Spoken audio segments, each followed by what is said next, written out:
الحمدللہ رب العالمین والعاقبۃ للمتقین والصلاۃ والسلام علی اشرف الانبیاء والمرسلین وعلی آلہ وصحبہ اجمعین، اما بعد فاعوذ باللہ السمیع العلیم من الشیطان الرجیم، بسم اللہ الرحمن الرحیم۔ وعلم آدم الاسماء کلہا ثم عرضہم علی الملائکۃ فقال انبئونی باسماء ہؤلاء ان کنتم صادقین۔ صدق اللہ العلیم۔ اللہم صلی علی محمد وعلی آل محمد کما صلیت علی ابراہیم وعلی آل ابراہیم انک حمید مجید۔ اللہم بارک علی محمد وعلی آل محمد کما بارکت علی ابراہیم وعلی آل ابراہیم انک حمید مجید۔ رب اشرح لی صدری ویسر لی امری واحلل عقدۃ من لسانی یفقہوا قولی۔ محترم ناظرین کرام، بزرگان دین اور میری عزیز ماؤں بہنوں بھائیوں، السلام علیکم ورحمۃ اللہ وبرکاتہ۔ ناظرین، میں آپ کا میزبان عبدالوہاب آپ کو پروگرام گفتگو کے اندر خوش آمدید کرتا ہوں۔ ناظرین، کائنات کے اندر جو سب سے پہلے معلم ہیں، سب سے پہلے استاد ہیں، وہ اللہ رب العزت کی ذات ہیں، اور جو سب سے پہلے شاگرد ہیں وہ حضرت آدم علیہ السلام ہیں۔ جب اللہ رب العزت نے ارادہ کیا اس کائنات کو پیدا کرنے کا، اور اللہ تعالیٰ نے جب اس کائنات کو پیدا کر دیا، اور پھر اللہ تعالیٰ نے حضرت آدم علیہ السلام کو جب زمین پہ اتارنے کا فیصلہ کیا، وہ آپ حضرات کو پتہ ہے سارا واقعہ کیا سبب بنا۔ تو قرآن میں اللہ تعالیٰ نے ارشاد فرمایا، وَإِذْ قَالَ رَبُّكَ لِلْمَلَائِكَةِ إِنِّي جَاعِلٌ فِي الْأَرْضِ خلیفہ، کہ اللہ تعالیٰ نے فرشتوں سے کہا کہ میں زمین پہ اپنا نائب بنانے والا ہوں۔ تو فرشتوں نے کہا کہ یا اللہ، ہم آپ کی عبادت کرتے ہیں اور ہم آپ کی تسبیح و تقدیس بیان کرتے ہیں، تو آپ کو کیا ضرورت پڑی ہے کہ آپ جو ہے وہ ایک مخلوق ایسی پیدا کریں جو زمین پر فساد مچائے، خون خرابہ کرے۔ تو وَإِذْ قَالَ رَبُّكَ لِلْمَلَائِكَةِ إِنِّي جَاعِلٌ فِي الْأَرْضِ خَلِيفَةً قَالُوا أَتَجْعَلُ فِيهَا مَن يُفْسِدُ فِيهَا وَيَسْفِكُ الدِّمَاءَ وَنَحْنُ نُسَبِّحُ بِحَمْدِكَ وَنُقَدِّسُ لَكَ۔ تو ہم تو آپ کی تسبیح بیان کرتے ہیں، تقدیس بیان کرتے ہیں۔ تو اللہ نے کیا ارشاد فرمایا، إِنِّي أَعْلَمُ مَا لَا تَعْلَمُونَ، جو میں جانتا ہوں وہ تم نہیں جانتے۔ تو لہذا ناظرین، پھر اللہ تعالیٰ نے حضرت آدم علیہ السلام کو تمام کی تمام جو اشیاء تھی اس کائنات کے اندر، تمام چیزوں کے اسماء کے نام یاد کروا دیے، ان کو پڑھا دیا، سکھا دیا۔ وَعَلَّمَ آدَمَ الْأَسْمَاءَ كُلَّهَا ثُمَّ عَرَضَهُمْ عَلَى الْمَلَائِكَةِ۔ تو پھر اللہ تعالیٰ نے فرشتوں سے کہا کہ بھائی ان ساری چیزوں کی نام بتاؤ۔ ثُمَّ عَرَضَهُمْ عَلَى الْمَلَائِكَةِ فَقَالَ أَنبِئُونِي بِأَسْمَاءِ هَؤُلَاءِ إِن كُنتُمْ صَادِقِينَ۔ تو انہوں نے کیا کہا، قَالُوا سُبْحَانَكَ لَا عِلْمَ لَنَا إِلَّا مَا عَلَّمْتَنَا إِنَّكَ أَنْتَ الْعَلِيمُ الْحَكِيمُ۔ قَالَ يَا آدَمُ أَنبِئْهُم بِأَسْمَائِهِمْ، کہ آدم اب تم ان کو ان ساری چیزوں کے نام بتاؤ۔ جب ان سے کہا فرشتوں سے کہ تم بتاؤ، تو انہوں نے کہا بھائی ہمیں تو اتنا ہی آتا ہے جتنا آپ نے ہمیں علم دیا، آپ کی ذات تو بڑی بابرکت مقدس ذات ہے، پاک ہے آپ کی ذات، تو ہمیں تو نہیں پتہ، ہمیں تو اتنا ہی پتہ ہے جتنا آپ نے ہمیں بتایا۔ پھر اللہ تعالیٰ نے حضرت آدم سے کہا کہ آپ بتاؤ ان کو۔ تو انہوں نے جب ان چیزوں کے نام بتائے، تمام اشیاء کے، تو لہذا ناظرین اس سے یہ بات پتہ چلتی ہے کہ معلم اول کون ہے؟ اللہ رب العزت کی ذات۔ اور شاگرد اول کون ہے؟ طالب علم اول، وہ حضرت آدم علیہ السلام کی ذات۔ اور اللہ تعالیٰ نے فرشتوں سے یہ سامنے یہ بات بیان کر دی، اور قرآن میں اللہ تعالیٰ نے اس کا تذکرہ کر دیا کہ آدم کو جو تم پر فضیلت حاصل ہے وہ علم کی وجہ سے ہے۔ فرشتوں نے کیا کہا تھا، نحن نسبح بحمدک ونقدس لک، ہم آپ کی تسبیح تقدیس بیان کرتے ہیں، ہم بیان کرتے ہیں۔ تو اللہ تعالیٰ نے کہا کہ دیکھو، عبادت سے فضیلت حاصل نہیں ہوتی۔ اگر کوئی شخص عزت حاصل کرنا چاہتا ہے، فضیلت حاصل کرنا چاہتا ہے، مقام حاصل کرنا چاہتا ہے، تو وہ تو علم سے حاصل ہوگا۔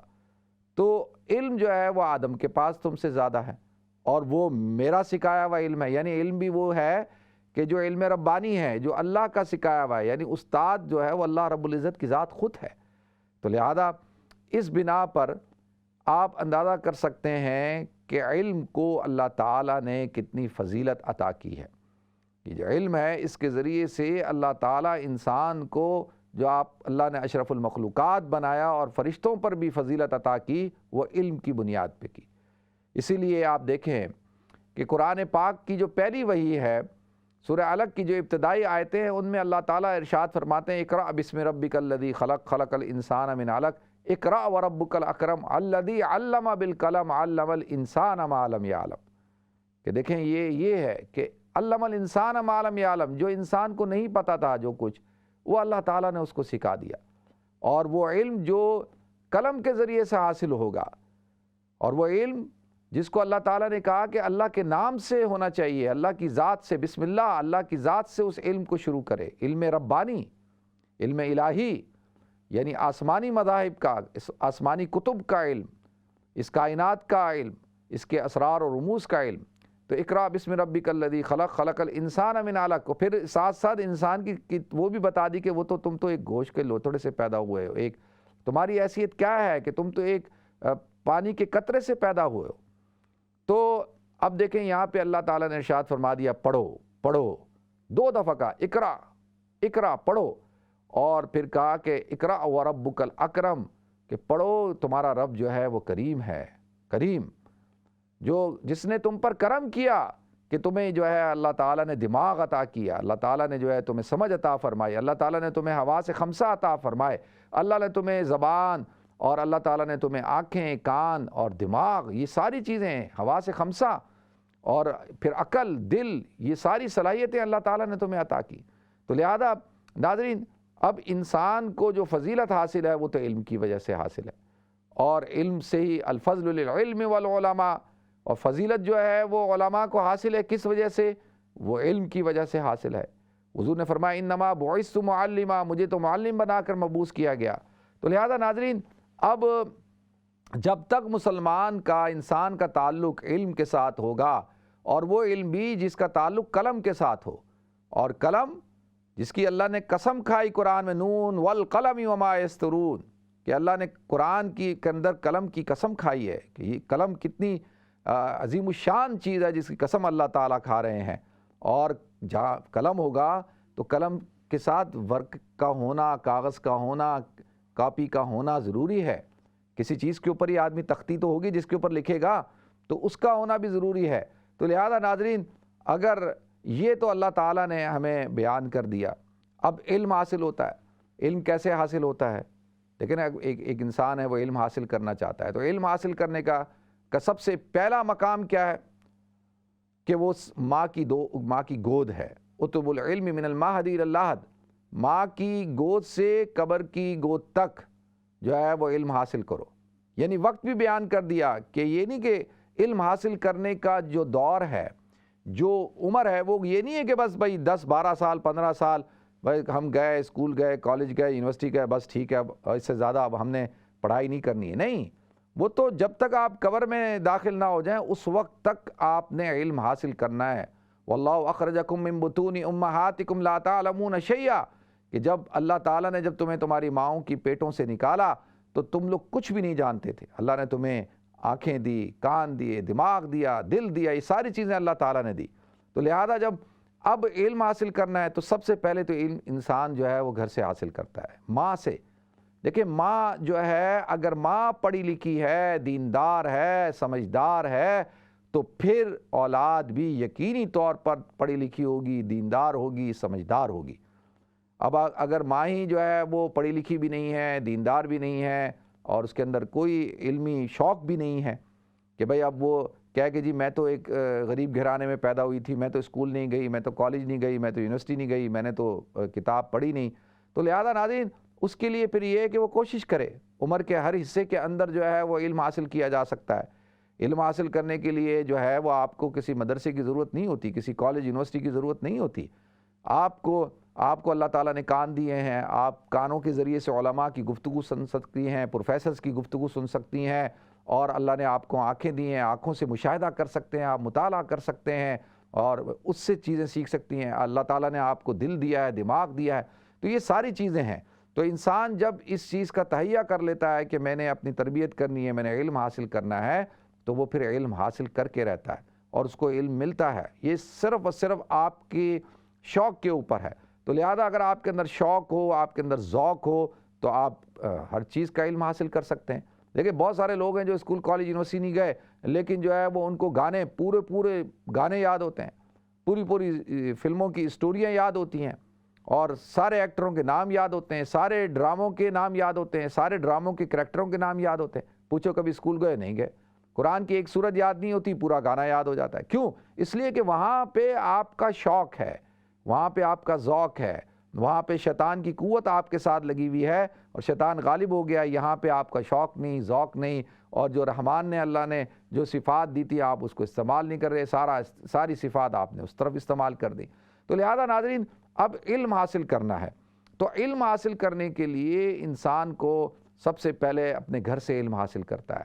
پھر یہ اللہ کی طرف سے انسان کے لیے خوش قسمتی ہوتی ہے کہ اگر اللہ تعالیٰ نے اس کو پڑھے لکھے سمجھدار والدین دے دیے ہیں.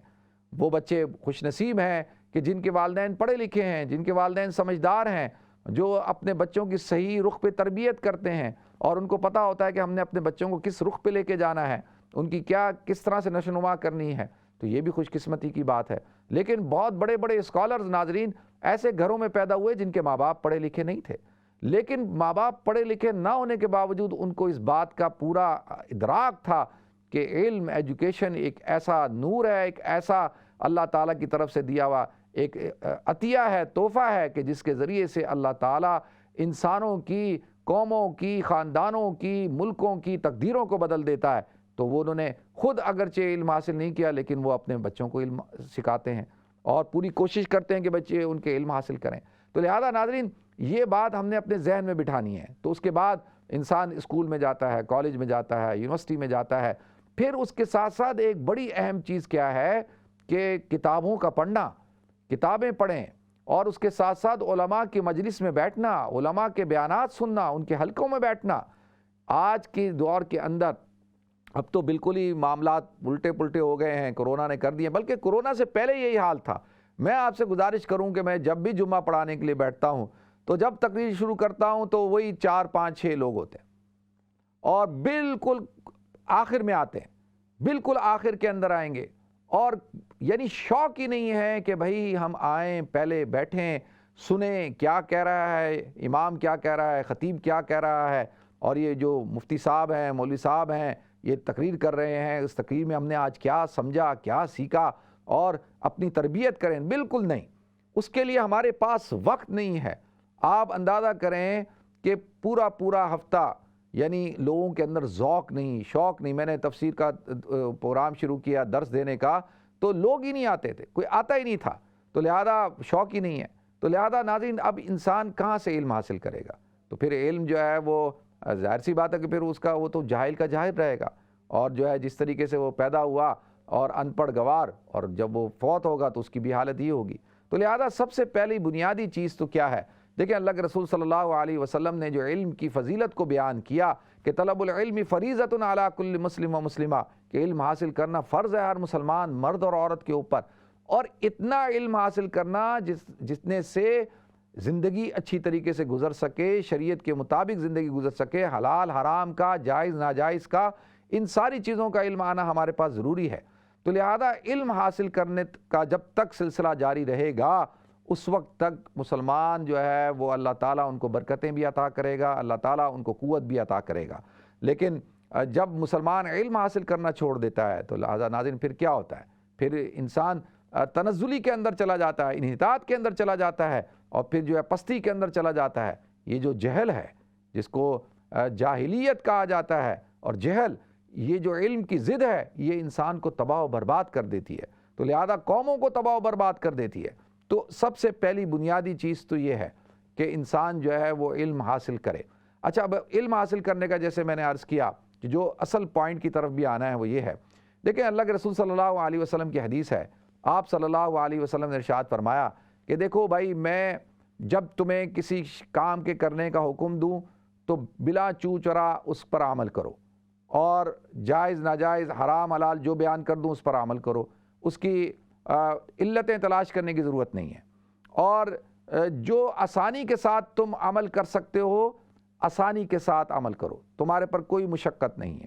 پھر اللہ کے رسول صلی اللہ علیہ وسلم نے ارشاد فرمایا کہ دیکھو تم سے پہلی امتیں اس لیے ہلاک ہو گئیں کہ وہ کیا کرتی تھی کہ وہ کثرت سوال، اپنے انبیاء کرام سے سوالات کی کثرت، زیادہ سوال پوچھتے تھے، اور پھر ان کے احکامات جو وہ حکم دیتے تھے، جو شریعت دیتے تھے، اس کی خلاف ورزی کرتے تھے.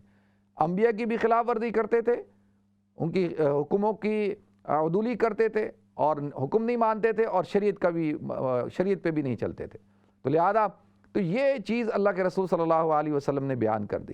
تو دیکھیں اب آپ حدیث میں آتا ہے حسن السوال نصف العلم، کہ اچھا سوال کرنا نصف علم ہے۔ اب یہاں پہ کہا جا رہا ہے کہ اچھا سوال کرنا نصف علم ہے، پھر کہا جاتا ہے کہ بھئی علم ایک خزانہ ہے اور اس کی چابی جو ہے وہ کیا ہے؟ سوال ہے۔ اور السوال مفتاح، کہ سوال اس کی چابی ہے اس خزانے کی، علم کے خزانے کی۔ اور یہاں پہ اللہ کے رسول صلی اللہ علیہ وسلم منع فرما رہے ہیں کثرت سے سوال نہ کرو۔ دیکھیں یہاں پہ شرط لگائی گئی ہے حسن سوال، اچھا سوال کرنا۔ یہ ہوتا ہے نا ایک سوال پہ سوال کرنا، اور سوال کرنا یعنی کسی کو شرمندہ کرنے کے لیے، کسی کا امتحان لینے کے لیے۔ میرا بھی لوگ امتحان لیتے ہیں نا، امتحان لیتے ہیں، ایسے ایسے سوالات پوچھیں گے۔ ایک دفعہ ایک صاحب نے پوچھا کہ جی مجھے بتائیں کہ وہ حضرت آدم علیہ السلام کے جو 2 بیٹے تھے ان کا کیا نام تھا؟ میں نے کہا بھائی ان کا نام تھا، ایک کا نام حابیل تھا، ایک کا نام قابیل تھا۔ اچھا قتل کس نے کیا تھا؟ میں نے کہا جی قابیل نے قتل کیا تھا۔ مقتول کون تھا؟ جی اچھا وہ حابیل مقتول تھا۔ اچھا کیوں قتل ہوا تھا؟ کہ جی وہ جو لڑکی تھی اس سے وہ نکاح کرنا چاہتا تھا حابیل، لیکن وہ اس کی قابیل نکاح کرنا چاہتا تھا، وہ اس کی بہن تھی، شریعت میں منع تھا، تو وہ کہتا تھا میں نے اسی سے کرنا ہے۔ اس بنیاد پہ اس نے اپنے بھائی حابیل کو قتل کر دیا۔ قرآن میں اللہ تعالیٰ نے بیان کیا وَاتْلُ عَلَيْهِمْ نَبَأَ ابْنَيْ آدَمَ بِالْحَقِّ إِذْ قَرَّبَا قُرْبَانًا فَتُقُبِّلَ مِنْ أَحَدِهِمَا، تو اللہ تعالیٰ نے بیان کیا اس واقعے کو۔ تو یہ واقعہ تو جو ہے وہ قرآن میں نہیں، لیکن اللہ تعالیٰ نے یہ پورا یہ جو تذکرہ کیا ہے کہ آپ تلاوت کر دیں آدم علیہ السلام کے 2 بیٹوں کی۔ تو لہذا اچھا وہ پھر سوال پوچھتے ہیں کہ بھئی یہ مجھے بتاؤ کہ وہ جو لڑکی تھی اس کا کیا نام تھا؟ اب آپ مجھے بتائیں کہ اب اس سوال کا لینا دینا کیا؟ میں کہتا ہوں اگر کسی کو یہ بھی نہ پتا ہو کہ حابیل اور قابیل نام بھی نہ آتے ہوں اور اس لڑکی کا نام بھی، تو میں نے کہا بھائی ان سوالوں سے آپ کا لینا دینا کیا ہے؟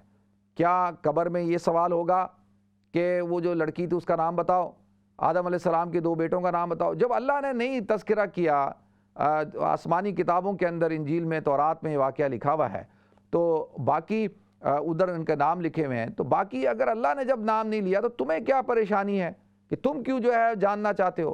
پھر اس لڑکی کے نام سے تمہیں کیا لینا دینا؟ قبر میں تو یہ سوال نہیں ہوگا، نہ حشر کے میدان میں کوئی سوال جواب ہوگا کہ بھئی یہ بتاؤ۔ تو لہذا یہ دیکھیں کہ کیا ہے کہ کثرت سوال، جیسا کہ وہ آتا ہے نا کہ حضرت موسیٰ علیہ السلام کے زمانے میں جب ایک بندے کا قتل ہو گیا، وہ پورا واقعہ ہے، تو ان کو کہا کہ بھئی تم ایک گائے ذبح کر لو۔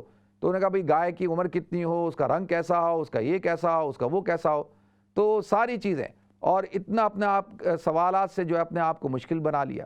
تو لہذا اللہ کے رسول صلی اللہ علیہ وسلم نے ارشاد فرمایا کہ بھائی جب میں نے ایک شریعت کا ایک حکم دے دیا کہ بھئی جائز ہے، ناجائز ہے، حرام ہے، حلال ہے، بس اس پر عمل کرو۔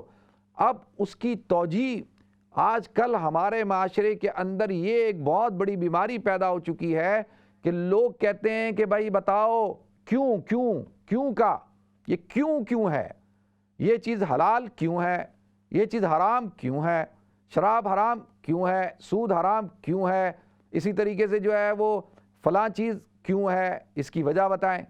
تو بھائی جو وجوہات قرآن حدیث نے بتائی ہیں وہ بتا دیں، اس کے علاوہ جو ہے اتنا زیادہ گہرائیوں کے اندر جانا اور اتنا زیادہ سوالوں کے، تو اس لیے کہا حسن السوال، کہ اچھا سوال کرنا۔ دیکھیں سوال بھی جب انسان کو پیدا ہوتا ہے، جو آدمی تحقیق کر رہا ہوتا ہے، جو آدمی پڑھ رہا ہوتا ہے، اب وہ کہیں پھنس گیا، اس کو کوئی چیز سمجھنی ہے تو بالکل وہ پوچھے، شریعت کے جو مسائل ہیں وہ پوچھے، جو شریعت کے احکام ہیں ان کے بارے میں اس کے پاس علم نہیں ہے تو اس کا سوال کرے، لیکن اس کے اندر جو ہے وہ سوال پہ سوال نہ کرے۔ تو لہذا یہ جو چیز ہے اس کو آج کے دور کے اندر ٹھیک کرنے کی ضرورت ہے۔ اور دوسرا دیکھیں کوئی چیزیں ہیں جن کا ہم سے کوئی واسطہ نہیں ہے، جیسے اس حدیث سے کیا سبق ملتا ہے؟ سبق ایک فائدہ تو یہ ملتا ہے کہ بھئی سوال کی کثرت نہیں کرنی چاہیے۔ جو ایک صحابی آئے، کہا یا رسول اللہ کیا جو حج ہے وہ ہر سال فرض ہے؟ تو اللہ کے رسول خاموش رہے۔ پھر دوبارہ پوچھا کہ ہر سال فرض ہے؟ اللہ کے رسول خاموش رہے۔ جب تیسری دفعہ پوچھا تو حضور نے فرمایا نہیں، زندگی میں ایک دفعہ فرض ہے، اور کہا کہ اگر تمہارے اس سوال کرنے سے میں یہ کہہ دیتا کہ ہر سال فرض ہے تو تم کیا کر سکتے تھے؟ کیا ہم ہر سال حج کر سکتے تھے؟ یہ تو مشکل ہو جاتی، یہ تو ایسی تکلیف مالا یطاق ایسا حکم ہوتا ہے جس کو تو ہم عمل ہی نہیں کر سکتے تھے۔ تو لہذا یہ اب اس سوال کا کوئی تک نہیں بنتا نا کہ بھئی آپ سوال جتنا آپ کو بتا دیا گیا اتنا عمل کریں۔ تو لہذا ناظرین ایک وجہ تو یہ ہو گئی ہے، اور جو معاملات اگر اور کیوں اور وجہ تو یہ سوال جواب جب انسان کے دل کے اندر یہ سوال اٹھتے ہیں تو کیوں اٹھتے ہیں؟ وہ اس لیے اٹھتے ہیں کہ ہمارے شیخ فرمایا کرتے تھے کہ جب انسان کا اللہ پر اور اللہ کے رسول پر یقین مضبوط نہیں ہوتا، جب اس کا شریعت کے اوپر، اسلام کے اوپر جب اس کو شکوک و شبہات ہوتے ہیں، اور دوسرا اس کو جب محبت نہ ہو، اللہ اور اس کے رسول سے جب محبت نہ ہو، شریعت سے محبت نہ ہو، اسلام سے محبت نہ ہو، تو دو چیزیں ہوتی ہیں، محبت نہ ہونے کی وجہ سے اور کیا کہ یقین کمزور ہے۔ تو جب محبت ہوتی ہے تو انسان کوئی چو چرا تھوڑی کرتا ہے، وہ تو جو حکم دیا جاتا ہے اس پر عمل کرتا ہے کہ بھئی دیکھتا یہ کہ کس نے حکم دیا ہے۔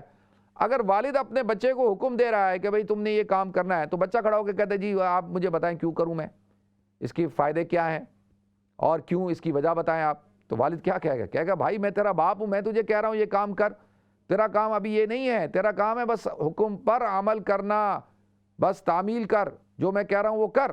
اسی طرح استاد کہتا ہے کہ بھئی پڑھا رہا ہے، دیکھیں نا ہم کیا کرتے ہیں، بڑے بڑے علماء مشائخ، یہ جو آج کل کے دور میں ایک دو بندے ہیں، انہوں نے کیا کیا، باقاعدہ ایک مکتبہ فکر تیار کر دیا کہ ایک شیخ الحدیث مفسر قرآن بڑا عالم جس کی ساری زندگی دین اسلام کی خدمت میں لگ گئی، پڑھنے پڑھانے پہ لگ گئی، اور وہ بیچارہ بیٹھتا ہے تقریر کرتا ہے، تقریر کرتے ہوئے جیسے تقریر کر کے جی وہ ایک سوال پوچھنا ہے، جی یہ جو آپ نے کہا تھا یہ کون سے کتاب میں، اچھا کون سے نمبر ہے، کون سی وہ صفحے پہ ہے، کون سی سطر ہے، ایسا کیوں ہے، وجہ کیا ہے۔ تو یہ جو آج کل ہمارے معاشرے میں بیماری پیدا ہو چکی ہے نا، کہ بلا مقصد سوال کرنا جس کا کوئی مقصد نہیں ہے اور کوئی موقع محل نہ ہو۔ گفتگو ہو رہی ہوگی ایران کی، سوال کہاں کا شروع ہو جائے گا؟ افغانستان کا شروع ہو جائے گا۔ وہ بندہ جو ہے وہ تقریر کرتا ہے، بیان کرتا ہے کسی اور موضوع پہ، سوال گھما کے لے آئیں گے کسی اور موضوع پہ۔ اچھا اس میں مقصد کیا ہے؟ اس کے اندر مقصد یہ ہوتا ہے کہ دوسرے کی، سامنے والے کی تحقیر کرنا، اس کی بے احترامی کرنا، اس کو ڈس رسپیکٹ کرنا، اور یہ بتانا کہ میں بہت سمجھدار آدمی ہوں جی، میرے پاس بڑی نالج ہے، میرے پاس بڑا علم ہے۔ تو اس لیے تو علماء صحابہ کرام کا ایک قول ہے کہ اچھا سوال کرنا بھی نصف علم ہے، اور لا ادری کہنا، لا عالم کہنا کہ بھئی مجھے نہیں پتا، یہ بھی نصف علم ہے۔ کہ ایک آدمی کہتا ہے بھئی مجھے نہیں پتا، تو یہ بھی نصف علم ہے، کہ یہ بھی کہنا ہے کہ ہم انسان ہیں، ہمارے علم محدود ہیں، ہماری جو استطاعت ہے وہ محدود ہے۔ یہ کیسے ہو سکتا ہے کہ ایک انسان کہہ دے کہ جی مجھے ساری چیزوں کا علم ہے، ہر چیز کا مجھے علم ہے؟ اگر وہ کہتا ہے کہ جی اللہ و رسول عالم، صحابہ کرام کیا کہا کرتے تھے ہر بات پہ کہ اللہ و رسول عالم، اللہ اور اس کا رسول جو ہے جانتا ہے، واللہ عالم بالصواب، اللہ حقیقت کو تو اللہ جانتا ہے، سب سے زیادہ جاننے والا ہے۔ آپ نے میرے سے بھی سنا ہوگا، اکثر علماء سے بھی سنا ہوگا کہ وہ کہتے ہیں کہ بھئی واللہ عالم بالصواب، لکھتے ہوئے بھی کہتے ہیں کہ فتویٰ دیتے ہوئے نیچے لکھتے ہیں واللہ عالم بالصواب، حقیقت تو اللہ ہی جانتا ہے۔ بھئی حقیقت کا علم تو اللہ کے پاس ہے، اور اللہ اور اس کا رسول بہتر جانتا ہے، ہمیں کیا پتا؟ تو یہ بھی نصف علم ہے کہ آدمی کہہ کہ بھئی مجھے نہیں پتا، کیونکہ علم کا ہونا آدھا جو ہے وہ علم کیا ہے، اس کا ہونا ہے کہ بھئی آپ کے پاس علم ہے، اور اس کا مطلب یہ ہے کہ ابھی آپ کے علم کا سفر جاری ہے، ابھی آپ نے علم اور حاصل کرنا ہے، جبھی تو آپ کہہ رہے ہیں کہ مجھے نہیں پتا۔ اگر آپ یہ کہتے ہیں کہ مجھے سب کچھ پتا ہے، اللہ تعالیٰ نے حضرت موسیٰ علیہ السلام سے نہیں، ان کے لیے کہ انہوں نے کہا جی سب کچھ مجھے ساری چیزوں کا علم ہے، تو اللہ نے کہا ٹھیک ہے پھر جاؤ، اور جو ہے وہ قرآن کے اندر پورا واقعہ موجود ہے۔ تو لہذا ناظرین ہمیں جو ہے وہ سوال بھی کرنا ہے، اور بے مقصد سوال نہیں کرنا، سوال کرنا اچھا سوال کرنا ہے، سوال ہو مختصر ہو، اور سوال ہو عمل کی نیت سے ہو، نہ کہ جو ہے وہ سوال پہ سوال ہو کہ بھئی سوال پہ سوال کرو، ایک ابھی آدھی بات ہونی تو دوسرا سوال، دوسری بات اس سے تیسرا نکالو، اس بات سے چوتھی بات نکالو، اور پھر اس سے کیا کرو، بحث کرو، اور کیا کرو، کنفیوژن کریٹ کر دو، اور پھر کہو کہ دیکھو یار ان کے پاس تو علم ہی نہیں ہے۔ تو لہذا ناظرین اللہ تعالیٰ مجھے بھی توفیق عطا فرمائے، آپ سب حضرات کو توفیق عطا فرمائے، اللہ تعالیٰ ہم سب کو صحیح علم اور اس پر عمل کرنے کی توفیق عطا فرمائے۔ وآخر دعوانا ان الحمدللہ رب العالمین۔